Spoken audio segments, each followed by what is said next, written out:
The only thing I don't regret is not having finished off Bukele, and I'll see the rest of them in hell.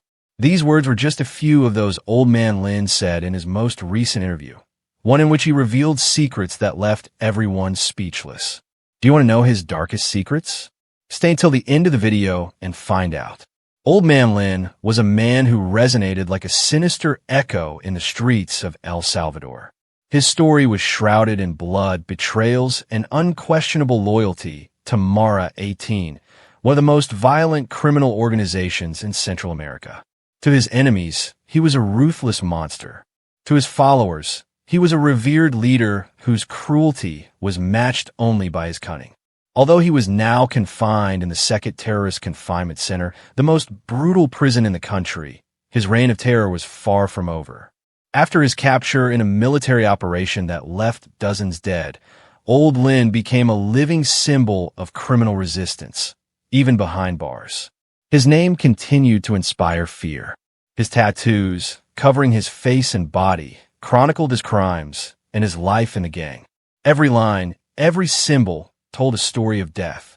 Absolute power and dominance within the CECOT of life for Old Lin was a true hell.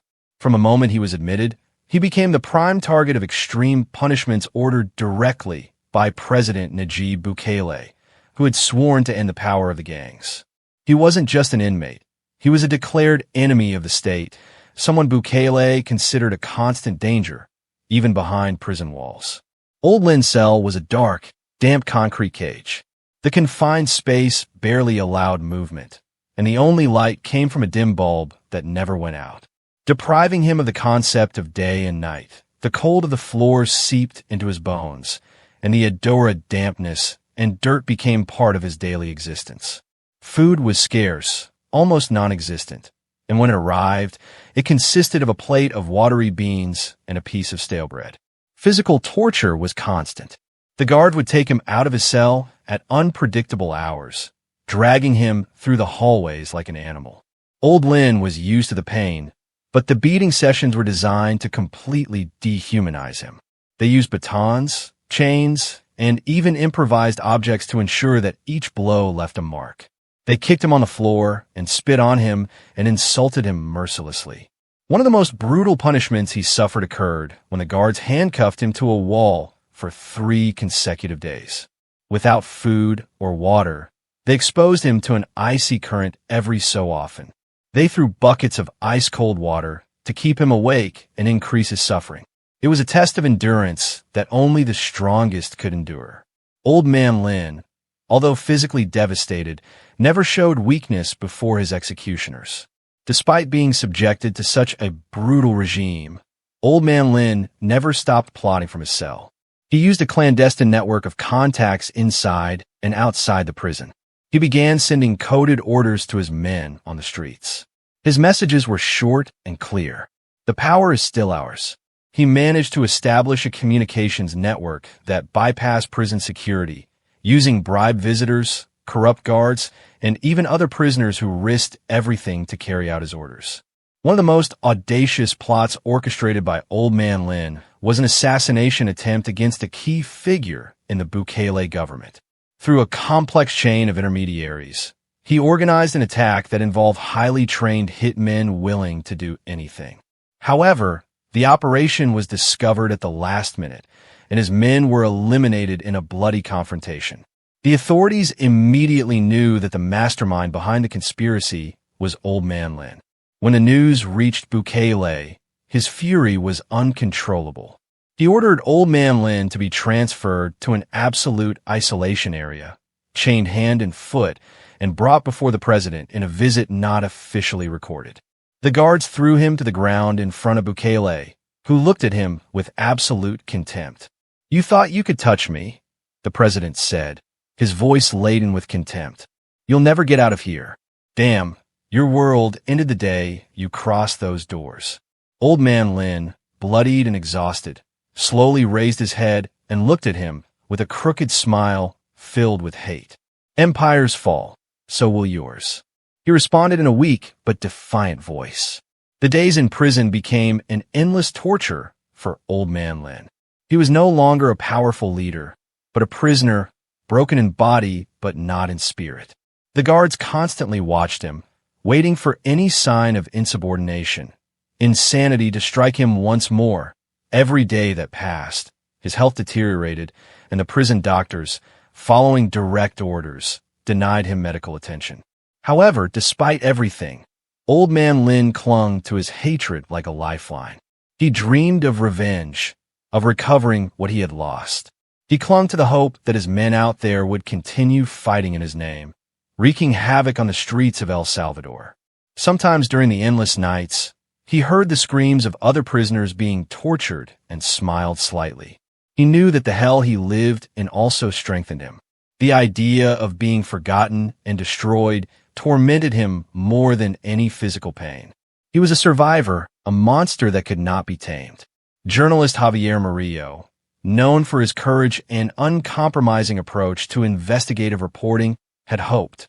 For months, Clara spent gaining access to the CECOT terrorist confinement center in El Salvador. Her mission was to interview Old Lin, the infamous leader of the Mara 18 gang, whose atrocities and conspiracies remained the subject of dark legends even after his capture. Many considered him a demon incarnate, a figure whose name evoked terror and respect in equal measure. After endless negotiations and strict government authorizations, she was finally granted the opportunity. Javier knew this interview would be a unique experience, perhaps the last he would conduct in his career. The Nayib Bukele government also had its own reason for allowing her to showcase the gang leader as a symbol of the defeat of organized crime. However, Javier wasn't interested in propaganda. He wanted real answers. He wanted to discover the darker side of Old Lin, the one that had never been revealed. The encounter with the monster arrived on the day of the interview. The CECOT was a fortress, impenetrable, with multiple security rings. Every step was monitored, every movement recorded. It was oppressive, filled with a contained violence that could be felt in the air. Two heavily armed guards escorted Javier to a small, cold room lit only by a single hanging bulb that cast disturbing shadows on the gray concrete walls. After several minutes of waiting, he heard heavy footsteps and the dragging of chains. Old Lin was led into the room, chained hand and foot, escorted by 4 guards who treated him as if he were a wild beast. His appearance was shocking. His tattooed face was gaunt, but his eyes were still filled with a cold, calculating glow, as if confinement had only reinforced his violent nature. They sat him down in front of Javier. The chains were tightened with a metallic sound that seemed to foreshadow what was to come. When the guards withdrew, the journalist took the deep breath and the interview began. "Why did you agree to talk to me?" Javier asked cautiously. Old Lin smiled with a grimace. "Why does anyone get out of this prison alive? Right? I have nothing to lose," he replied with a raspy voice. "Besides, I like to see people's faces when I tell them what we've done. The truth is often more terrifying than myths, dark secrets revealed." What followed was a confession that left yesterday paralyzed. Struggling to maintain his composure, Old Lin began to recount episodes of cruelty and horror that transcended any known story about the Mara. 18 stories that even the most experienced investigators had never heard. You know how he described what they called the games when they wanted to send a message to the neighborhoods that challenged their authority? They kidnapped entire families. They didn't kill them immediately. They kept them in abandoned houses for days, slowly tortured, recording each atrocious act on videos that they then sent to their enemies. We wanted them to know that there was no salvation, that no one could protect them. He explained with icy coldness one of the most macabre episodes he recounted involved a small group of undercover police officers who tried to destroy part of his drug trafficking network. Old Lin ordered their capture, and instead of killing them quickly, they tortured them for weeks every day. We took something from them, a finger, an eye, until only one thing remained, his soul said without a trace of emotion. He also spoke of their initiation rituals, much more extreme than previously documented. To join the leadership of Mara 18, the new recruits not only had to kill, but do so creatively. He described how some were forced to dismember their victims while they were still alive, ensuring that each act was filmed. To prove their loyalty, if you're not able to cut someone to pieces while looking into your eyes, you don't have what it takes to survive in this world, he declared with disdain. Those who survived these tests became my trusted men. Those who failed continued. Well, let's say they were lessons for others, hell for the women and children. What came next left Javier completely frozen. Old Lin revealed how women and children were used as bargaining chips in the turf war. Women were trophies, spoils of war, but sometimes they were more useful tools alive than dead. He explained with absolute indifference. Young children were kidnapped and used as messengers to transport drugs or weapons. They were trained from an early age to kill without asking questions. We didn't see children. We saw potential soldiers. If they could hold a gun, they were useful. If they cried, they were a problem that was easily solved. And the mothers, Javier asked, his voice trembling. The old man looked him straight in the eyes. Some became wives of the gang. Others were examples. He said with an absolute lack of humanity, there is no room for weakness in this game. The legacy of darkness. When the interview he was nearing his end, Javier dared to ask something that had tormented him since he entered the room. Do you regret anything for the first time? The old Link was silent for a few seconds. His dark eyes closed as if he were considering the question. I don't regret what I did. He answered slowly. I regret not having done more before being captured. His voice was low, almost a whisper, but laden with an implicit threat. The truth about Maro 18. Despite how disturbing it had been to hear the tales of torture, murders, and macabre rituals, he felt he had barely scratched the surface of the true horror before being taken back to his cell. The old man had whispered something to him that left him frozen. If you really want to know everything, there's a box in the abandoned warehouse on Quintana Street. You won't like what you find, but you'll already be condemned to see it. Javier couldn't ignore that warning. Journalistic curiosity intertwined with a strange sense of fatalism. He knew that investigating that place would lead him to confront the worst of humanity, but he also understood that this information could be crucial to exposing the crimes of Mara 18 and the dark legacy of Old Man Lin. The macabre discovery. The following night, Javier arrived at the abandoned warehouse on Quintana Street, an old textile factory that had been closed years before after a suspicious fire. The place was a skeleton of what it once was. Burned walls, broken windows, and graffiti marking the history of different gangs all over the building seemed to exude an air of death and despair. Following Old Man Lin's instructions, Javier headed to an old, rusty metal cabinet at the end of the main hallway. The door creaked open, revealing an old wooden box with strange inscriptions carved into its surface, along with symbols associated with Mara 18. The journalist felt a shiver ran down his spine.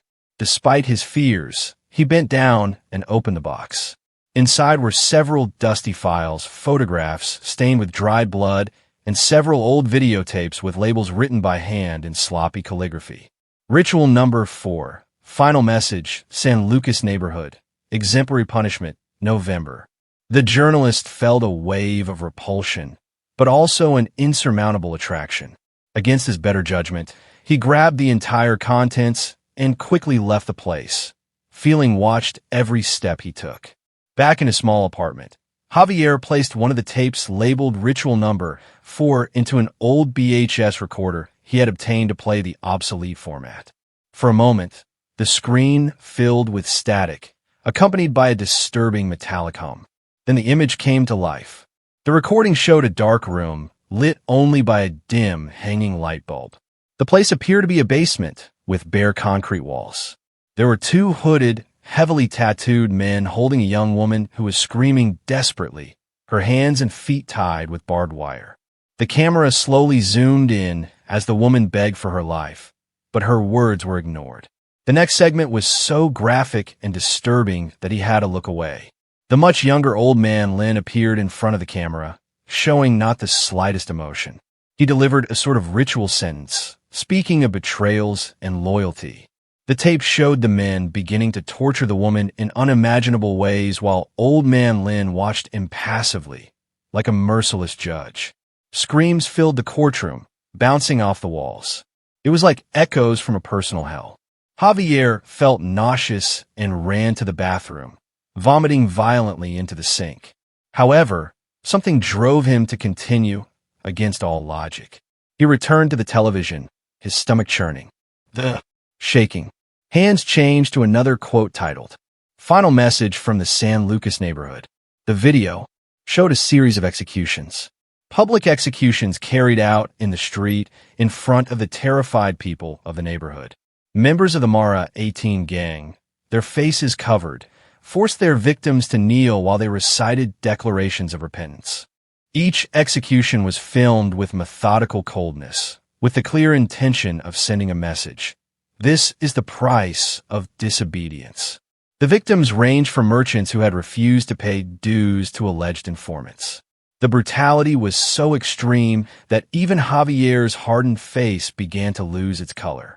He knew that these images were not just evidence of crimes. They were masterpieces of horror designed to instill eternal fear. The final tape was the most disturbing of all. It bore the inscription "Special Projects," a name that sounded cold and impersonal, as if it were a macabre experiment. The content was indescribable. Members of the Mara 18 gang, a gang performing what could only be described as human sacrifice rituals with an almost satanic symbolism that seemed inspired by some dark cult. Old Lin, at the center of it all, gave orders while his men carried out the most atrocious acts ever recorded. There were children. Javier saw them used as bait in ambushes or forced to carry out atrocious crimes as part of their initiations. That was the final blow. For the journalist, he felt such intense vertigo that he fell to the ground, breathing with difficulty, as if his body was trying to expel the horror he had released. When he finally managed to compose himself, Javier realized that what he had found was more than just evidence of crimes. It was a window into pure evil, something words could not adequately describe.